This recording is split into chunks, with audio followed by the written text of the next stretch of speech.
Hello, everyone. Very good evening. First of all, thank you to all of you, who have joined in for our very first Fireside Chat.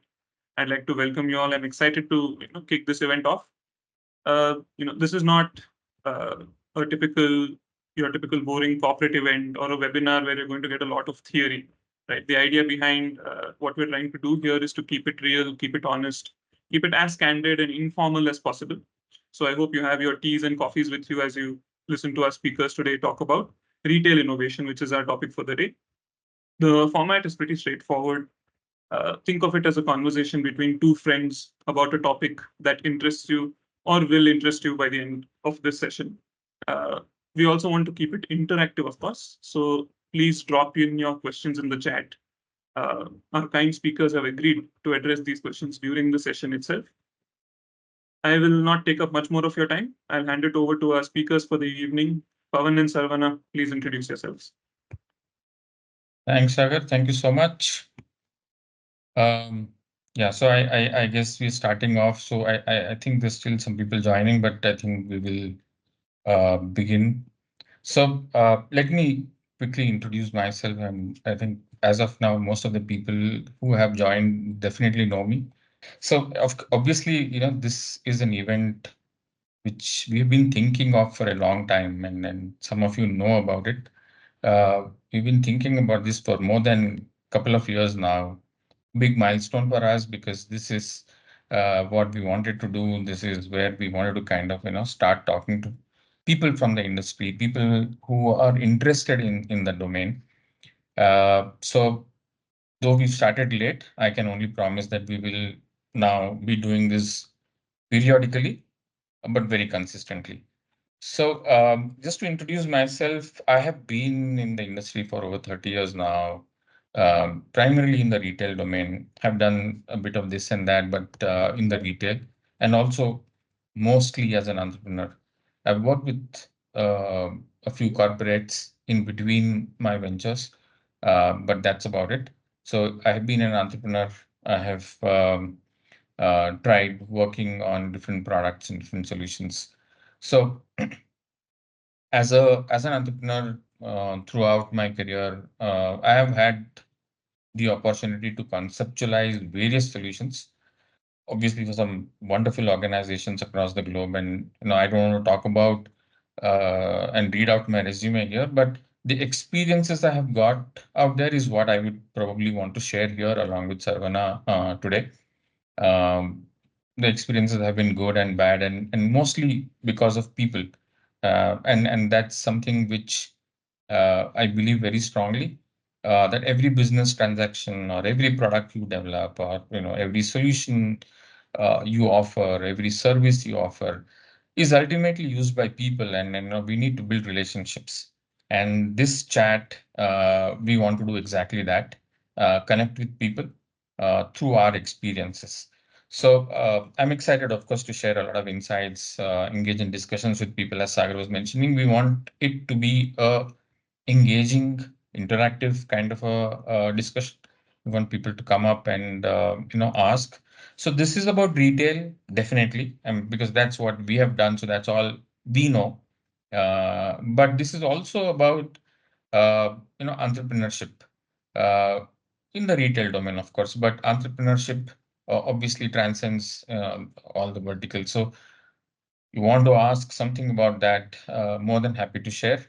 So I'll start this discussion without getting into more details with Sarvana. So he's a dear friend. It feels like, we know each other for a long, long time. Um, but yeah, when I was actually thinking about, how to introduce Sarvana, I realized, I know him just for about 5, 6 years. And I think, that's where we can really talk about the power of relationship in the business world. So we talk about relationships personally, friends and family, but business is also about relationships, and I think that's how Sarvana and me have been. So I mean, he has been doing various things. He has been an entrepreneur himself, and I think I'll allow him to introduce. But he has, I mean, he's an author and he has written books on innovation. So I think The topic today we chose was about innovation in retail, and I don't think there could be any other person, other than Saravana, who can actually talk about it. And of course, we will talk about our experiences, working together, on the innovation side. Saravana, please do a bit of introduction, and I'll stop. Otherwise, I'll keep going on. No, thank you so much for that. Thanks once again, Pavan, Sagar, and the entire RDEP team for number one, making this happen, and second, asking me to be part of the first such discussion. Very excited, and also want to thank everyone who has made that time to attend this first discussion. We're also learning. We're trying to put together what is relevant, how we can add value, how we can bring a bunch of people who have been there, done that, come and share the experience. Because sometimes we think that Google and now ChatGPT has answers to everything, but it also has limitations. It is pretty generic in nature. To have these discussions and share our respective journey, some of the hits and misses would be a great opportunity for me. Very excited about the entire format and the ongoing cadence of it. Thanks once again. Quick introduction.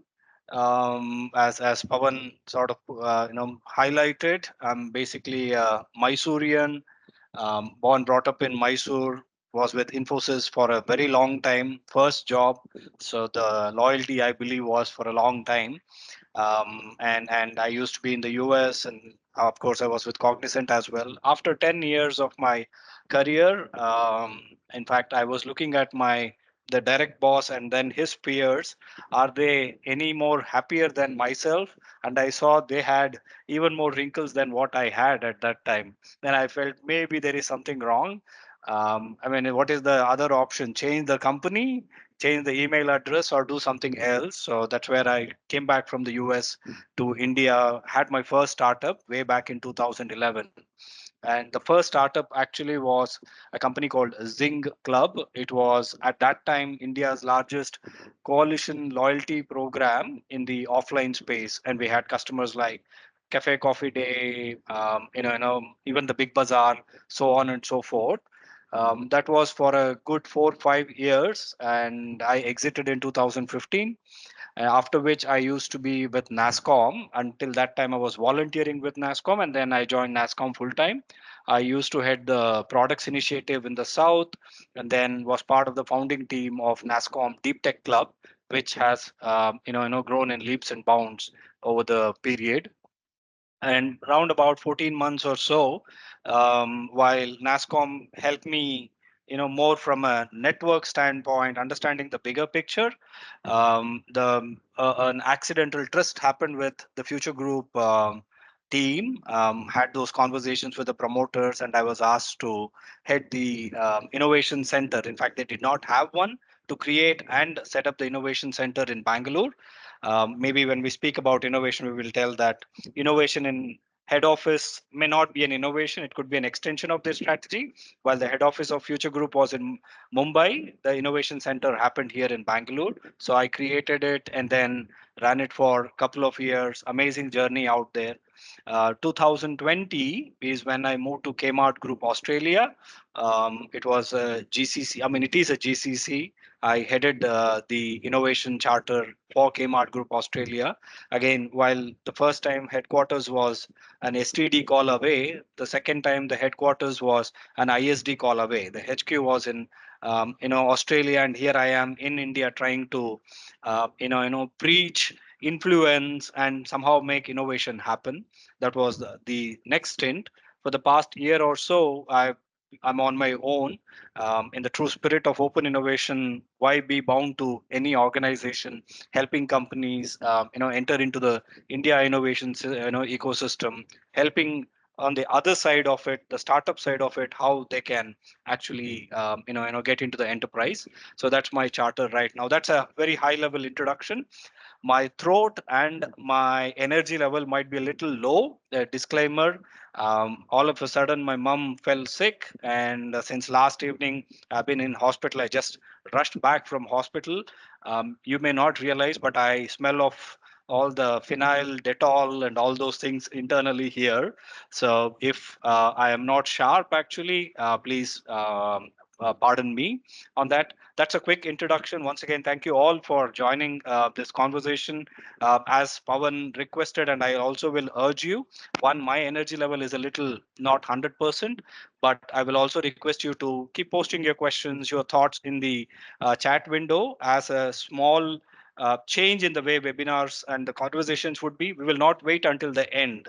We don't mind being disturbed. We'll expect you and request you to disturb in between us.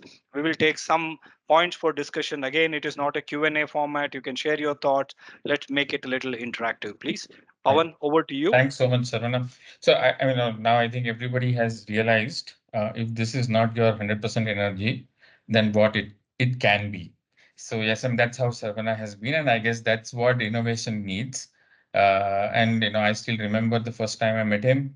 I was a bit apprehensive because we had already started working with Future Group, and in bits and pieces here and there, and suddenly there was this need to kind of structure it and bring it under the innovation scheme of things, so to say. And that's when I met Saravana, and of course, the first meeting itself, I think we just hit it off. It was a great meeting, and then since then we've been like talking about a whole lot of things other than retail.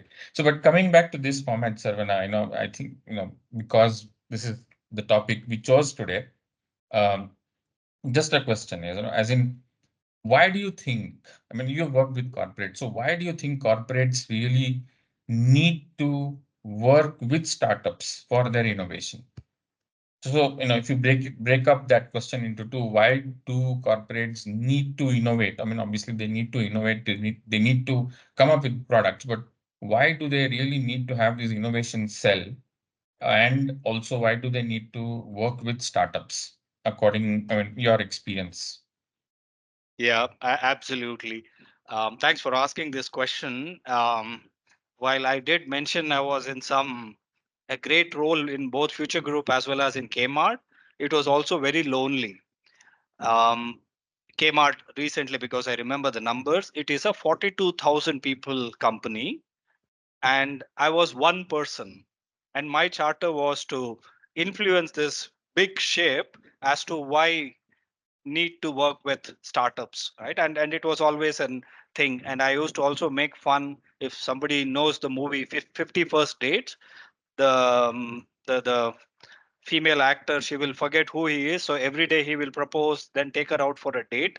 So like that, I would explain about what is the power of working with startups until my last day actually with Kmart Group. So it is a little different.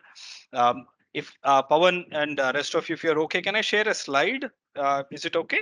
Yes, please go ahead. In fact, this was one of the slides because we used to report into the Future Group board. We had prepared it. Again, not many were available in Google as well. So then we thought we should set the narrative as to why is this needed, right? Again, these are large ships. How do we even influence them, and how do we see this as maybe icing on the cake or a part of the cake in itself, rather than something which is going against the tide, right? These were some of the five things that we made an attempt. Were we successful? Again, there were no appraisals for innovation team because the appraiser didn't know what would innovation do, so we were having a job for sure. The first one, as you would see, the infinite to infinite opportunities. What I mean to say here is, as Steve Jobs would say, customers don't know what they want quite a lot of times. So the infinite opportunities to capitalize upon, and retail, as we know, it is getting disrupted every day because it is like direct to customer is changing on the other hand, right? And then most of the time retail is used to serving customers of yesterday, because customer comes and says, oh, you don't have a smart receipt, or customer says, in today's world you don't have an UPI payment or UPI which is integrated to credit card, don't you have it? So that is the problem of the today. But also there are problems of tomorrow. The 8-year old, forget mobile first. These people are much beyond mobile first as well, right? So they are coming out with certain things which they don't even know what they want. That's the right side of it. Infinite opportunities to capitalize upon. Again, the core team that would think, be it the tech team or the business team, they will have their own worldview of what these potential solutions could be. But working with startups, what we realized is there are, in fact, way too many ways to look at the same problem, the infinite innovation opportunities. And likewise, when we think of the solution now, where most of the organizations are with a product backlog, right? So they have this bunch of problems that they put out there, product backlog, which is helping them to prioritize. And then with that, you ask any CIO or a tech lead or something, maybe I can say Vikas out here as well in the team here. You ask him, he will tell, yeah, absolutely can be done, but it will be done in FY26, because he is already overwhelmed. Working with a startup gives that innovative solutions to these challenges, which most quite a lot of time could be plug and play or with basic minimal changes around it. So those were the infinite to infinite. I again repeat, call it a sales pitch or something. This doesn't exist anywhere in Google. The second one is the entire accelerating digital transformation standpoint. Again, digital transformation is probably 10 years old, but still, retail specifically, it is not high tech, it is not a fintech, it is retail tech. So when we look at this, and also the margins are a little lower, right? And then because the margins are lower across retail, then this entire the transformation, it is important, but nobody wants to solve that up because it is also seasonal in nature, retail. Okay, let's clear out this particular year end sale and then this particular Easter sale. So it is all event driven, but the digital transformation is getting delayed. Working with startups, what I have seen is I'm usually able to tell 2 weeks of pilot. If it works. If not, take a look at something else. So the acceleration of digital transformation. The third most is retail. Again, I'm saying it's a sort of a low margin world in a large, not to a large extent. Can we do more with less? Cost as an advantage is very, very important out there. So either less time or the less cost in itself. Fourth and fifth are more on a softer aspect of it. In fact, in my future group Bangalore charter, this was one of my key KRAs, if I could say, the mindset transformation itself. I still remember one of the C levels in the previous organization. I would, take a flight, go to Mumbai, ask his half an hour, and I will ask him, "Can we do this, Sarji?" Then he will tell, "Saravana, हमारा no तो foundation ही अभी खराब है. Let's fix the foundation level first." So people are trying to catch up on the previous version of it. Also the Yeah. mindset. Anything innovation is difficult or it is impossible. There is this bureaucracy that gets built, right? Pavan, you were saying something. Yeah, no, I think some of them are not able to see the slide, but I guess, you've anyway spoken about it. Are you I mean, able to I see the think slide? my question here is, I think, you spoke about innovation and what it really means and, how it really works and what does it involve. Uh, the thing is, why do corporates really need to collaborate with startups? Why is that? I mean, why can't they innovate themselves? So I mean, of course, I mean, I do want them to collaborate as a startup, and I want them to Right. work with us. But what is that trigger? Why do they really do it? I mean, Absolutely. according to you, from the other side. Sure. As I mentioned, maybe I was touching it upon. Maybe I was a little the MBA prof version of it. Let me speak the actual practical version of it. Right. Number one is everyone is running short of time, right?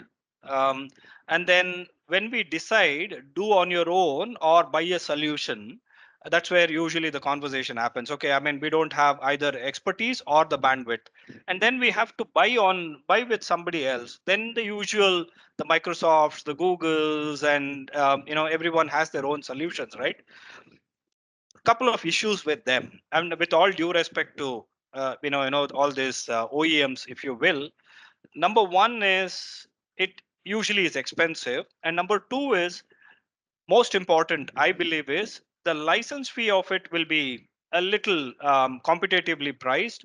But anything you want to work on it, the system integration cost is usually very, very high. And maybe the third one is time to this making this happen also working with a startup, because organization is already stuck with this entire the workflow mechanism and all.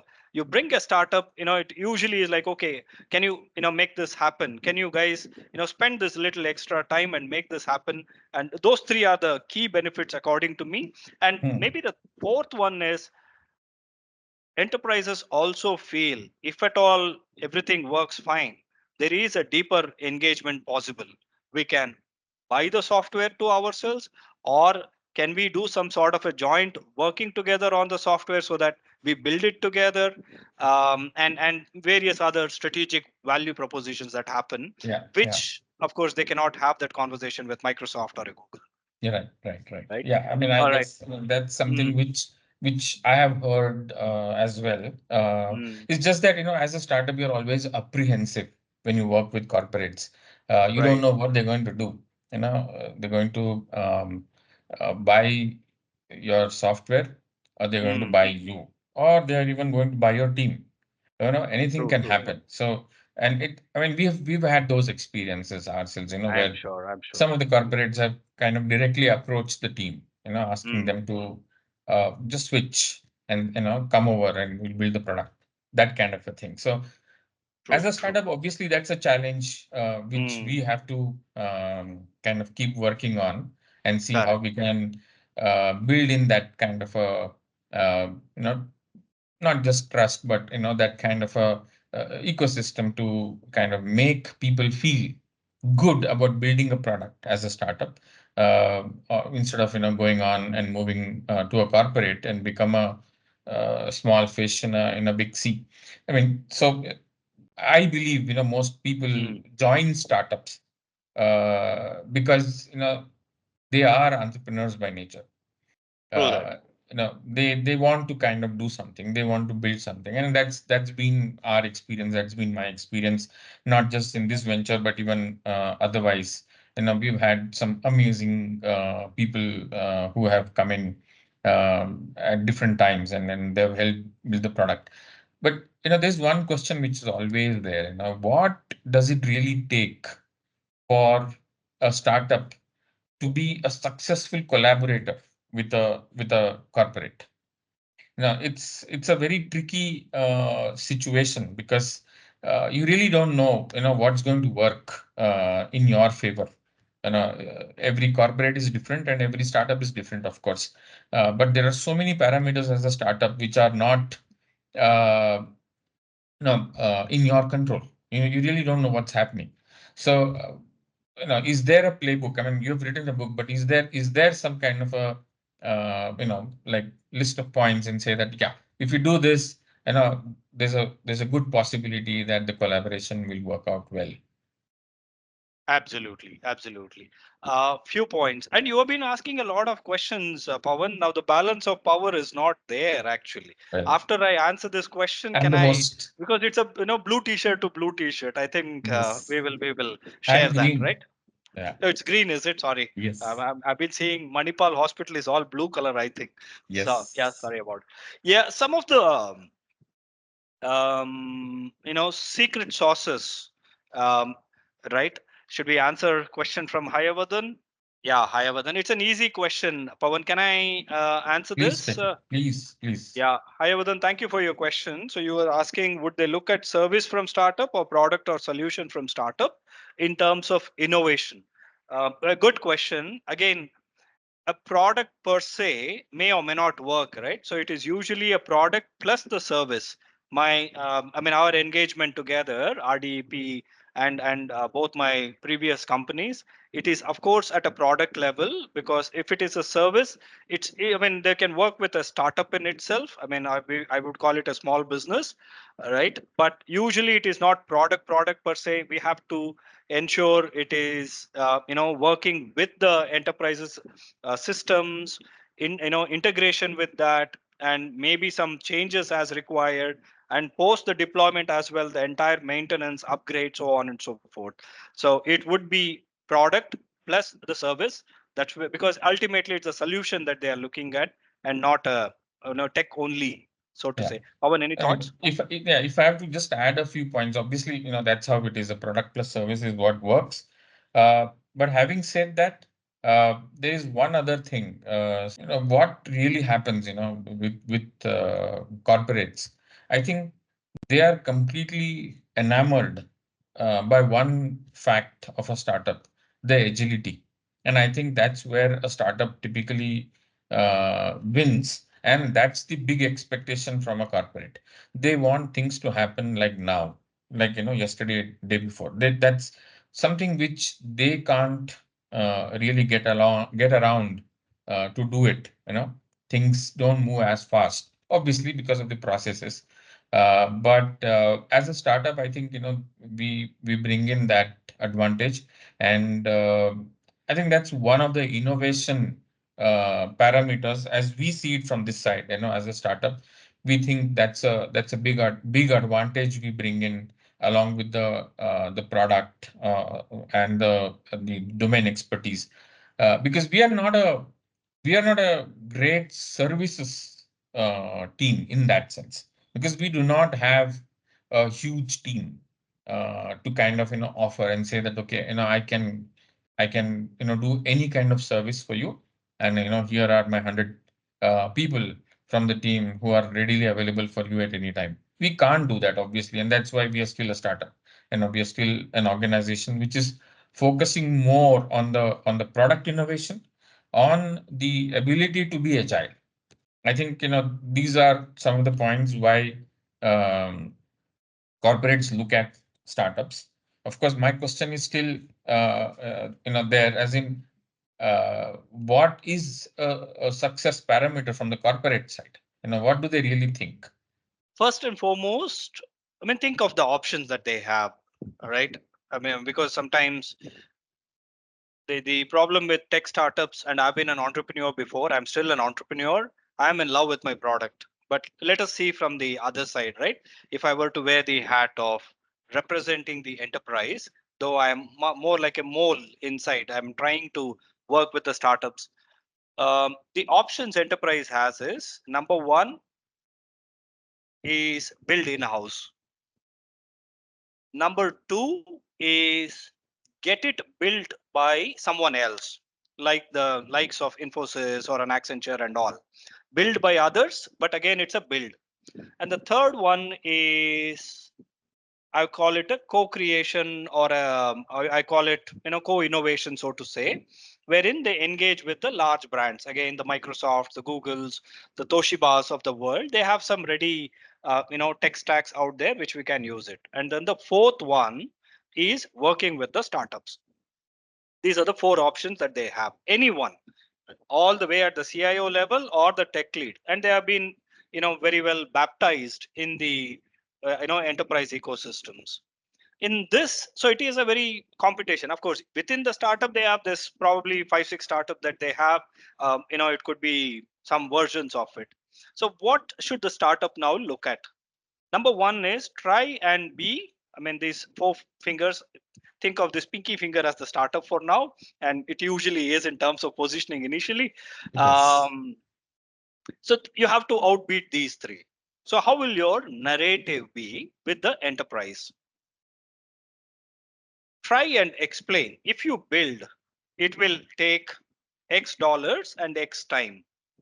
Are you able to do that? The second one is the co-creating with others. Yes, you don't have to hire people, all those things, but again, it will take so much of time and money out there. The third one is, of course, there are these big OEMs. Again, I mentioned Microsoft and all.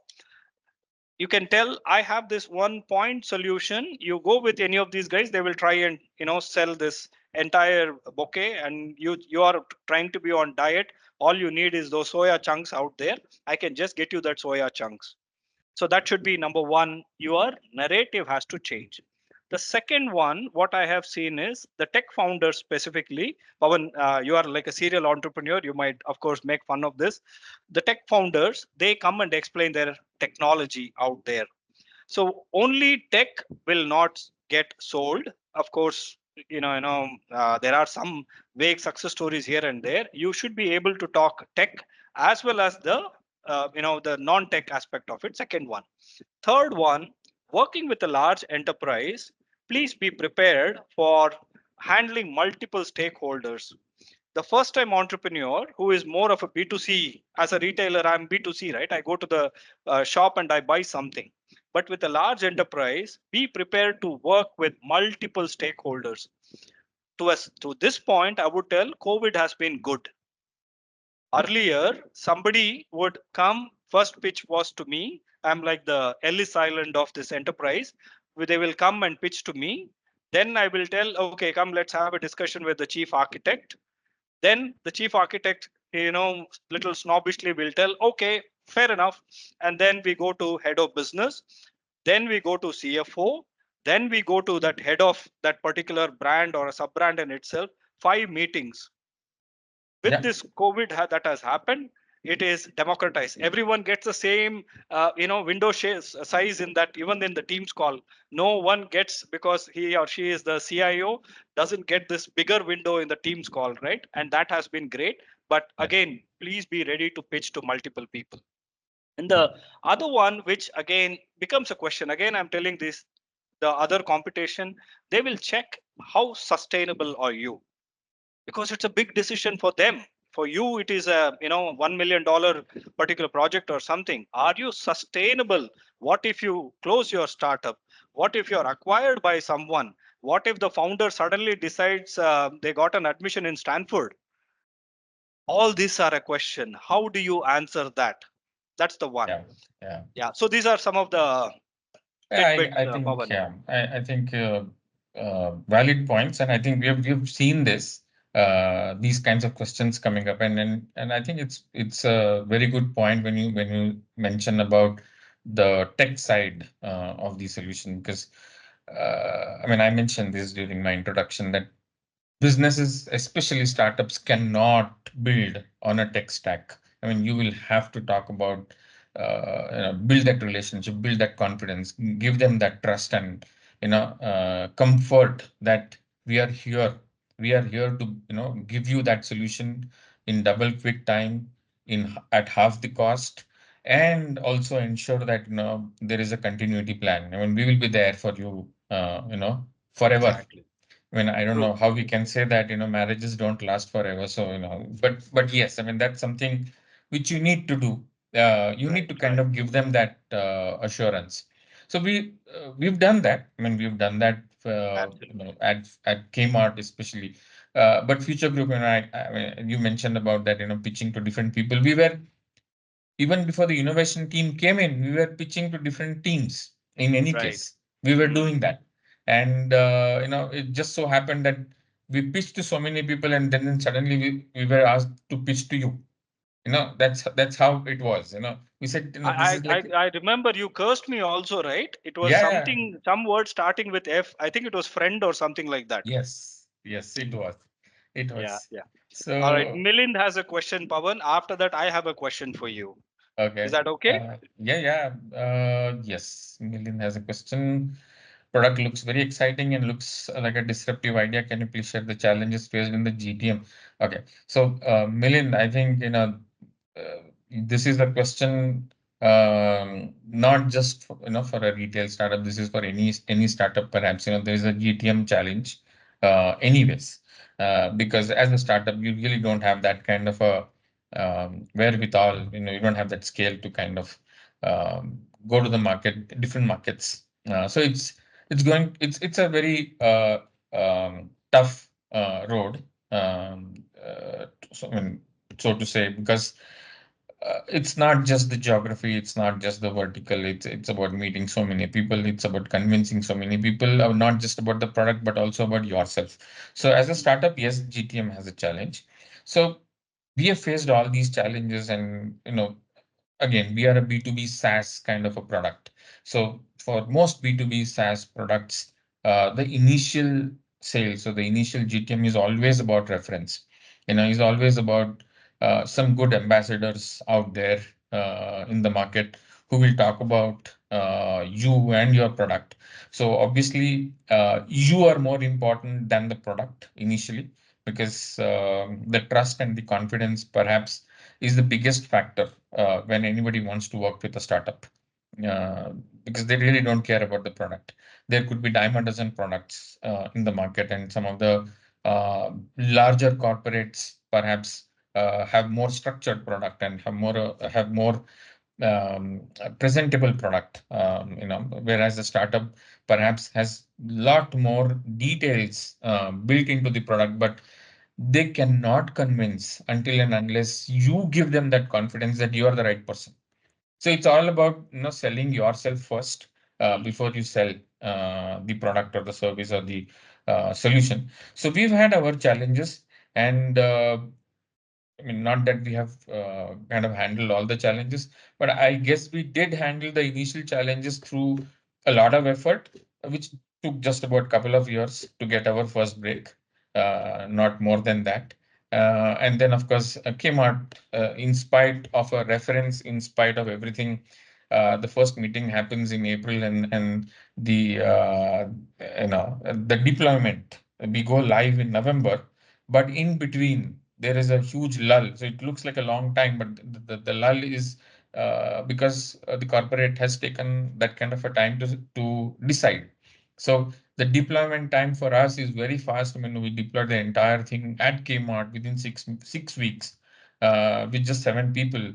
And But during COVID, during COVID, of course, remotely, we all working remotely. Yeah. remotely for the first time ever. I don't know why we never thought of working from home earlier, but COVID kind of gave that opportunity, and so. But once you break that ice, and once you kind of give that confidence, and I think after that GTM becomes that much more easier. So today we have been able to kind of get into different geographies only because of our relationships with the earlier customers. Future Group helped us get Kmart. That's how we have moved ahead. Not that they spoke to Future Group directly, but because we were able to kind of handle a scale of Future Group, I think for us Kmart was comparatively easy to deploy and get in there. So I mean, it's not a single line answer, Milind, but I think it's the GTM challenges are going to be always there for a startup, especially a startup which is not funded, which can't burn money. Just to tell you, one um, fact. We've been working with Kmart for nearly 4 years, 3.5 years now. We haven't visited Kmart even once. We can't. We were not able to. We're still trying to. But that's how I think a startup works. So they were convinced of the product, they were convinced of the team, and I guess that's how the GTM works initially.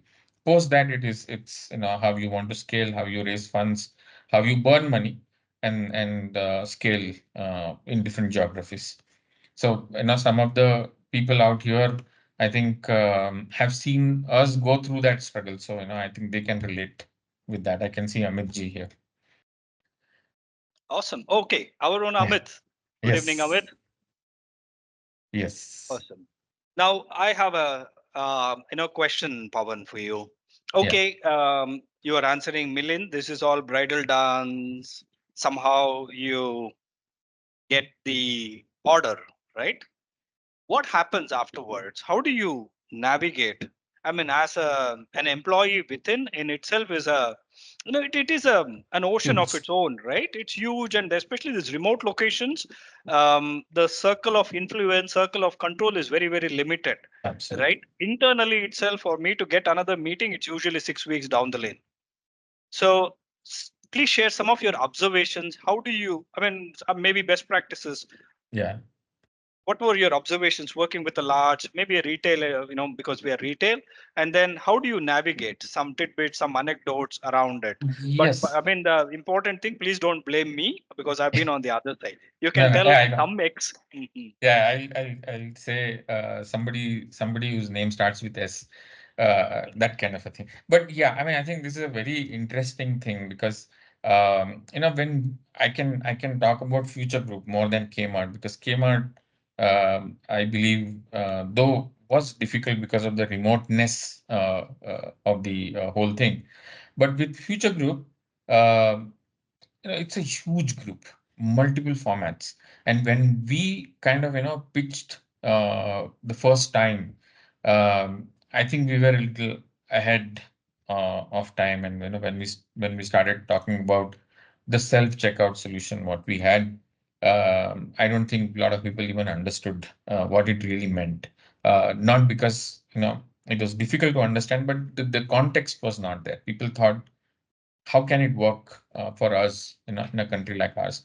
We pursued for a long time, and probably, we just wanted to work with them. We pursued with a couple of guys, kept asking, kept meeting them all the time, and then we started realizing that it's slipping away because we were not able to kind of convince them about the product.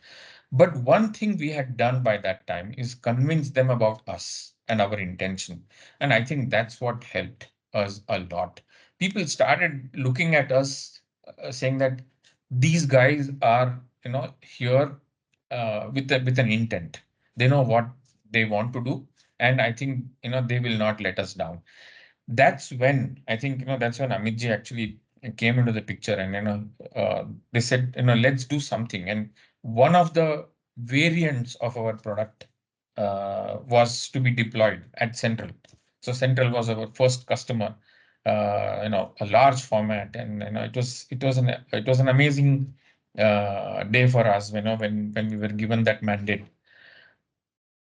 It happened. And of course, when we create that kind of a confidence and that kind of an enthusiasm, I think, the team really picks it up from there. And we don't really have to do much. In this case, of course, Amitji was there. And just because he's here, I can talk about it. But it was really an amazing experience we had at that time. However, beyond this, when the other format, Brand Factory saw this success happening at Central, and they said, we want to go with this. And at that point of time, our solution had a lot of components. We had some hardware as well. And everyone was apprehensive of that hardware, saying that, whether this is really going to work, how is it going to be deployed, and, whole lot of questions. But Brand Factory decided to go ahead. And then at that time, I was the only guy, who was interfacing with the business, of course. Dharmesh ji was there, and then his team. And then there was a procurement team which came into picture because they said, now we have to speak to the startup, and we have to release a purchase order. So we need to speak to you. And then there is a networking team which wants to ascertain the security. And then there is the hardware deployment team which wants to figure out, what kind of hardware and what does this really mean. So I was talking to at least 6 different teams within Future Group, and just for Brand Factory, and just for one event. It was a showcase event, and they wanted to see how it really works. So we were given like a 30 store case, and they said, try karke dekho. That's how it was. So that And was the future group business case approval, right? Try absolutely, karo, I'm theek hai telling karo. you, Mm-hmm. yes. I And miss those and days. Mm-hmm. and you'll not believe, we have to procure the hardware. So I was talking to the vendors on the other side to get the hardware. All this had to happen within 15 days. We had to deploy within 15 days. And you'll not believe, we actually did it. We worked overtime, we worked through the day, through the night, and we did the logistics. We had to kind of deliver the hardware to different stores, ensure that they got installed at the stores and all that. So I mean, the complexity of a startup working with a corporate is phenomenal. But I think it all works smoothly if you have a lot of good ambassadors within the corporate. That's a wonderful point. Yeah. They have been amazing. So though I was talking to so many people, everyone had just one intention: we will make this work, and we made it work. That was for us as a team, it was just phenomenal. So we realized, of course, over a period of time in my entrepreneurship journey, this is something which I had kind of realized, that it's, you have to somehow woo people, that's, they will do the rest. You don't need to do everything. And that's what happened, with us. And I think we continue to do that. We try to really, um, you know, ensure that our first impression, second impression, third impression continues to be good. We back it up with some good work in double quick time. And once that happens, and I think, the corporate realizes, I mean, in fact, continuing on the same example, Brand Factory used us at that time, and they continued to kind of, scale with us. And we goofed up big time, very, very big. Literally, we collapsed, their sales during their huge sales festival. It happened, but because we had generated that kind of a rapport, and that kind of a confidence, we got a second chance.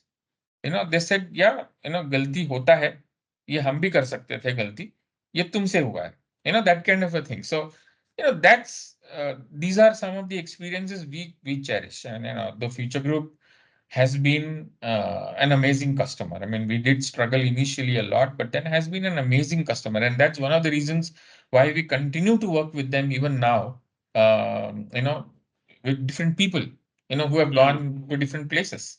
And we feel very nice about it. And we want to continue that. So, Awesome. Awesome. yeah, it's about Wonderful. people finally. I love the points, Pavan. So I took the opportunity to put that in, in the chat window and share it with the rest of the community. Amazing, Thanks. amazing. Thanks. Right. So we are 8 minutes away from the end of the session in itself. Maybe can I ask people, if you have any questions or thoughts, please, feel free, put that out there. So what we have is bunch of questions, more like a rapid fire or a quick answer questions actually. We do have a Amit, few questions from the audience. sure. Yeah. I think Ipsita has asked, as a college student, my question is, according to you, what are some of the key traits or qualities that are particularly important for an entrepreneur to develop? I think I've been speaking a lot. So, Saravana, you can take that. Okay. This is not in innovation, but general entrepreneurship, general startup, right? Good question. Thank you for joining. First and foremost, I thought this was the minimum age group was 30 or 35 or 40. I mean, thank you. I mean, it just helps us. Again, there is no secret sauce actually. Some of the things, if I were to go back and rewind, first one is have the courage to stand alone. Maybe it is not as much now because quite a lot of people are choosing startup as a career choice in itself. But again, very very important, have a courage to stand alone, which could mean you even in the college, go speak up, talk to some random professor, not just your familiar professors and people. Number one. The second one is financial management. My first startup failed because I was making some cardinal mistakes, borrowing money to invest in business, which wasn't the right thing to do. I mean, if you run out of oxygen, that's it. You are not, a vitamin tablet will not help. Financial management, it starts from within, which is the personal, finance management. And the third one is your ability to sell. Um, Again, there is this haughtiness telling that my product is so good, my tech is so good, absolutely, anyone will come and buy it. Now, even Steve Jobs was a sales guy. Elon Musk is an amazing sales guy. Everyone does selling. It is just that some are, talking about sales and doing it. Some are doing a stealth way of it. Some are doing in various ways. Ability to sell. These are top three. Ideas, co-founders, go-to-market. Those are all few level below. The entrepreneurship is a mindset and not necessarily a bunch of skill set according to me. You said it, Sarvana. It's a mindset. So, one thing which I want to add here is, it's good to see, as you said, a lot of kids wanting to join a startup, and as a career option. Uh, but I think they should also kind of realize one thing when you start your career with a startup. um, it has to be a passion. So it is not just the entrepreneur or the founder who needs to have that entrepreneur mindset. It is the team also which needs to have that mindset. That's the only way you as a team member will be successful and the startup will be successful. Otherwise, it's going to be a mismatch. So you really need to kind of figure out for yourself whether you can survive and sustain in a startup. You have that mindset. If you have that mindset, go for it. Because in a startup, don't really think about how much you're going to earn, what kind of a package I'm going to get. It's more about what am I going to learn and how am I going to monetize it 5 years, 10 years down the line. Can I monetize that? Can I earn, once I have all the experience?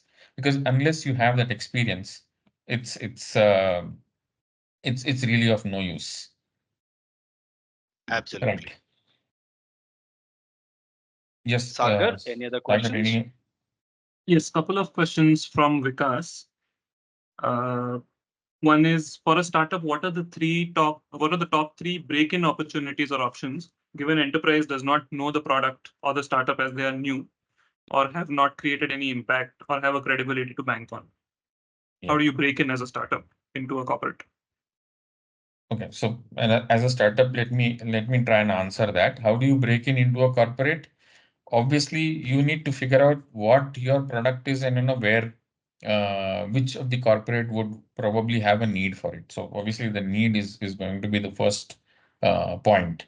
You need to ascertain that there is a need, there is a requirement, and a corporate would want to kind of use your product. That's the first thing. Second thing is, I think we spoke about this quite a bit in today's session about building that confidence and giving them that assurance that you are the right people, and that's how you build a credibility. Credibility is not going to come because you don't have a history, you don't have a product already deployed, they don't even know you. So there is no way that somebody is going to welcome you. No, they are not going to welcome. So we've seen that in our journey here itself, how we kind of uh, struggled with Future Group, struggled with Kmart. These are large organizations, and even smaller organizations we have worked with. There has been a lot of struggle establishing the credibility, because that can happen only when they meet you. Before that, it's going to be a tough proposition. So I think that's one of the reasons why you need to kind of go and meet people as a founder, as an entrepreneur. You have to meet a lot of people. Keep talking about what you want to do, and show your intent. So the body language is one of the very important things. I'm sure a lot of soft skills guys will keep talking about it, but it is genuinely a very important thing. What you feel and is what will show on your face and what will show in your actions. If you don't feel, and if you're trying to cheat it, you may get away with it a couple of times, but you will get caught. So you really have to feel that this is what I'm trying to do. I'm trying to build a solution here. I'm trying to provide something, or provide an answer for a particular problem this corporate has, and I'm here to help them. If you really do that, I think you will be able to establish that credibility. So breaking in, you need to establish the need, of course, and then establish the credibility through you, not through the product, to begin with. On a lighter note, Pavan, can I add? Yes, yes, yes, Because the please. word break in tickled my intuition into this. You can kidnap a CEO, kidnap a CIO, or you can buy beer to an innovation head out there. These are three ways to break in. Yeah, but then, as a startup, you don't have deep pockets to, go and dine and wine with everyone. So you True. really need to be very strategic, as to who you're going to go out Exactly. with. You need to date very strategically. no no random dating. No Absolutely. random right swipes. Absolutely. Yes, absolutely. You said it. Yeah, I think there's one more question you said, Sagar.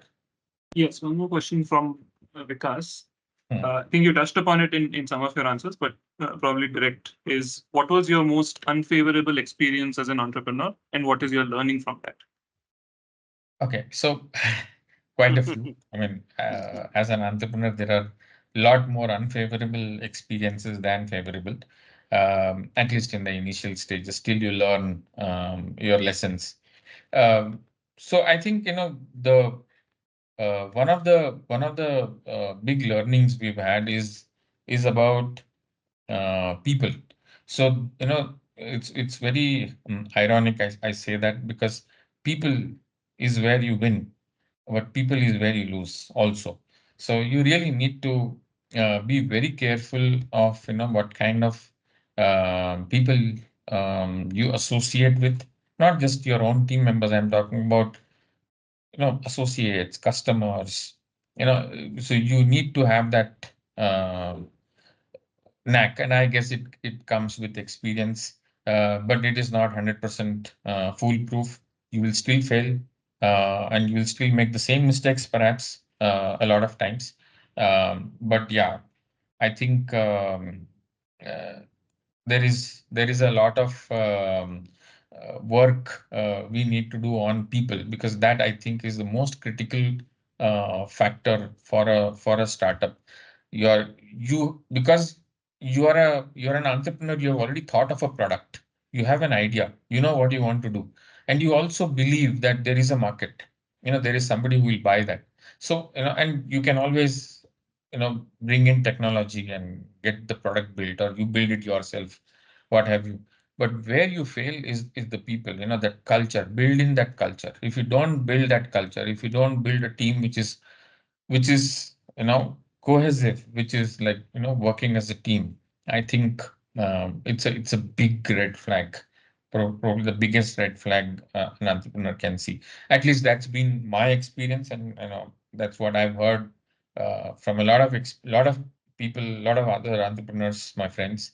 uh, People are going to be the most critical. They will make or break. I think that's how it is. I think there's one last question is, why RDEP Yeah, is based in Singapore. there's one from Prahlad. Yeah, I think we may need an entire session on this, but basically to touch upon this question, it yeah. says RDEP is based in Singapore. Is there any reason outside India? Well, so I think one of the main reasons why we wanted to be in Singapore was we wanted to go global. We wanted to, get some international customers. Uh, Unfortunately, Indian product companies, um, not yet. They don't have that kind of a credibility globally. There are some successes, of course, but not too many yet. That's one thing. But the other thing is, more compliance related. It's much more easier to kind of set up a shop and do certain compliances related activities in Singapore. It's not that we have like kind of completely left the Indian market. We still have customers in India, and in fact, that's how we started. We wanted India as our base, and we still are all working from India. But yeah, strategically, we wanted to attract more global customers. We wanted to attract more global investors, and Singapore has a good reputation. So the minute you set up a shop there, a lot of credibility factors get cleared by default. I think we wanted to make use of that. So that's why India is conducive. If you want me to, get into details, we can speak about this offline. But India has its own pros and cons on the startup front. I think I that's all the guess. questions that we had from the audience. Thank you so much. I think that's really been a great session. The first session has been really nice. Absolutely. Yep. Thanks Sagar? once again, Pavan. Yeah. Yep. Thanks so much, Saravana. Sagar, over to you. Thanks, Yeah. everyone. Yes. It was a great time we had. Thank you so much. Yeah. No, thanks a lot to everyone who joined and stayed. I know it's a Thursday evening. It really means a lot that you're supporting something new that we are starting. So thanks a lot for joining. And I think the great part was a lot of interaction as we intended. A lot of questions from the audience that we were able to do. So I think that's a good start. But obviously, I'll let the audience decide how they felt about it. Yes. But yes, thank you, and have a very good evening. Have a very good night, and yeah, see you for the next one. Thank you. Thanks a lot. Thank you. Thank you so much. Everyone. Bye bye. Thanks, Yeah, everyone. bye. Bye bye.